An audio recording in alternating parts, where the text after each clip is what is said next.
So ayan mga kaibon, dumating yung aking favorite na kalapate sa kanilang lahat. Ngayon na pa tong umaga dumating. Ano yung sinasabi kong si R11? Bakit R11 pangalan niya? Kasi 11 Pedros nga to.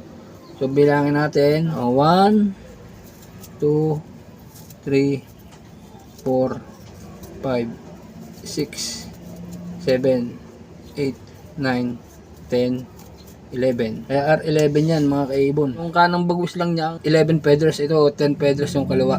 Gagawin ko itong stock bird mga kaibon. Ito yung 3-way cross ko, kung tawagin ko. Sa cross ko, 3 dugo meron to. Magkapatid sa ama. Yung mas mataas ang dugo na plus nito mga kaibon. Kaysa sa dugo ni na ikalawat ni Miss Pick. Bali 50% ng plus, 1/4 ng dugo ni na Miss Pick, 1/4 dugo ni na ikalawa to.